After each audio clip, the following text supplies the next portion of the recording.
Nia didn't cry when Ethan tossed the papers onto her ICU tray like a receipt. She didn't beg, didn't plead, didn't ask for one more chance, because a woman who has spent years holding a marriage together learns something sharp and useful. When a man finally shows you who he is, your tears only make him feel powerful. The room smelled like antiseptic and false mercy. The machines kept time like a metronome for people who think they can control life, and Ethan leaned in close as if humiliation required volume, telling her to sign because he wanted a perfect wife, not a burden in a wheelchair. And as he said it, his mother stood behind him like a shadow that refused to speak, clutching her purse with hands that trembled from cowardice, not age. And Nia looked at the paper like it was a business contract. Because that's what it was, an agreement that would expose the kind of man who thinks marriage is a subscription he can cancel the moment inconvenience shows up. She took the pen, signed calmly, and Ethan smiled like a man who thinks cruelty is intelligence, then added the final twist of the knife. Pay your own hospital bills, and walked out as if he'd won something.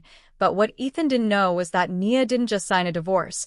She signed a trapdoor beneath his feet, because the signature he demanded wasn't the signature of a broken woman. It was the signature of a CEO who knew exactly where every legal thread in their life was tied.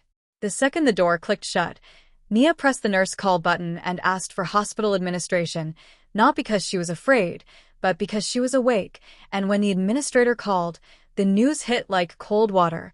Her insurance coverage had been modified 2 weeks ago.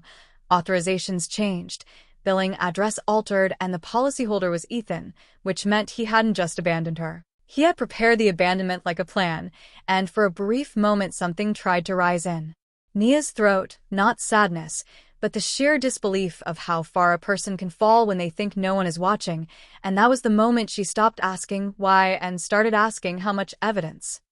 She called her attorney, Mara, a woman with a voice like a locked door, and told her everything in one steady breath, and Mara didn't gasp or offer comfort. She offered strategy. The hospital has logs, cameras, visitor records. The insurance company has timestamps. The bank has trails. And most importantly, Ethan had placed his full legal identity on paper in a moment of documented vulnerability, which meant he couldn't later pretend it wasn't him, couldn't twist the story into she was confused. Couldn't hide behind a mask of good guy charm. That night, Nia's neighbor, Carol, arrived with broth and the kind of eyes that don't flinch at ugly truth, and quietly told her what she'd seen. Ethan coming home with a woman in expensive perfume, laughing like the marriage bed was already a museum exhibit, and Nia felt the pain, yes, but not the pain of jealousy. The pain of being treated like an object that could be replaced while it was still warm. And instead of texting him paragraphs, she did something terrifyingly simple. She froze everything. She used the business safeguards she'd set up months ago, those boring documents Ethan used to mock. Power of attorney limits, bank alerts, accountant access protocols, dual approval holds, and within an hour her banker confirmed that multiple small transfers were scheduled to an unfamiliar account. The kind of slow leak thieves use when they think the owner is too distracted to notice. And Nia realized the divorce papers weren't the end of love. They were the beginning of theft. The next day, she agreed to meet Ethan in a quiet cafe, not to reconcile, not to argue, but to let him talk, because men like Ethan always talk when they think they've already won, and she arrived in her wheelchair with her hair pulled back and lipstick that said, "I'm not dying." And Ethan sat across from her wearing confidence like cologne, telling her they should keep lawyers out of it, telling her the company should be divided because he supported her, telling her he was still young and needed a life. And each sentence was a confession wrapped in entitlement. So Nia asked her questions gently, like a journalist, like an accountant, like a woman who has learned that calm is a blade. Did you change the insurance? What about the transfers? Why that account? And Ethan's face tightened as his instincts screamed at him that he was being recorded even when no phone was visible, and he did what guilty people always do. He attacked her sanity, calling her paranoid, accusing her of being dramatic, mocking her condition, and in doing that, he gave her what she needed most. Proof of pattern, proof of intent, proof that his cruelty wasn't a moment, it was a method.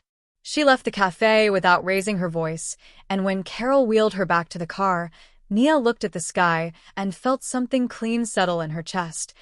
Justice is not loud. Justice is organized, and the real strike came next because Mara told her to bring Ethan's world to the only court he truly feared, the court of reputation.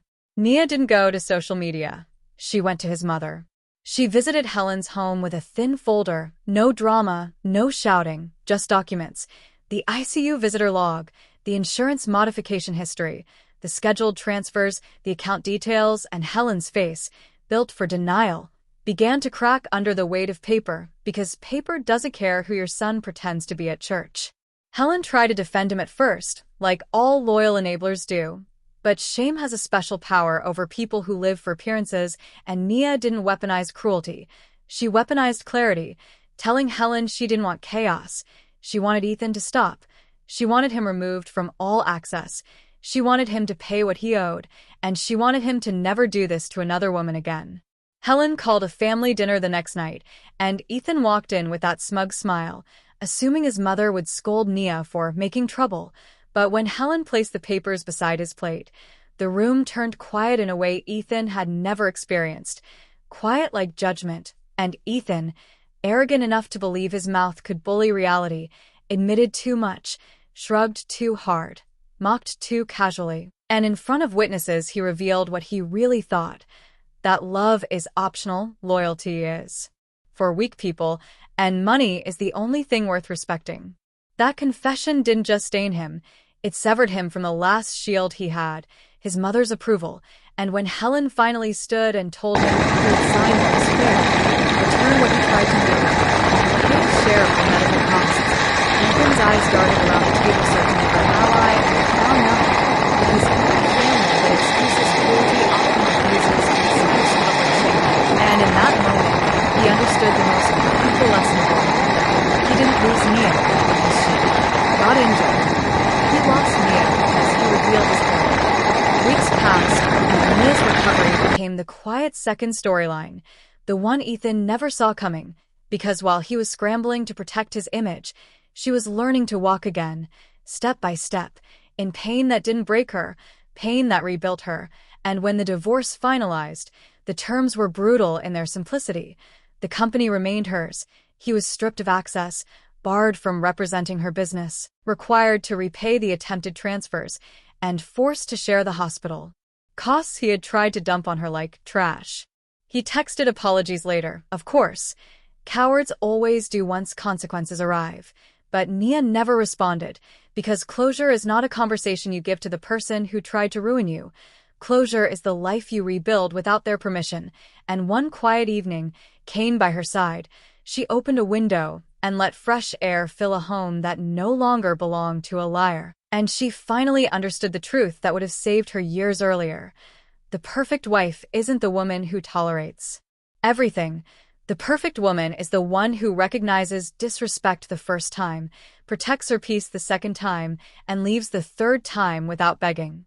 And if you're listening right now and any part of this story feels familiar, I want you to do something for yourself.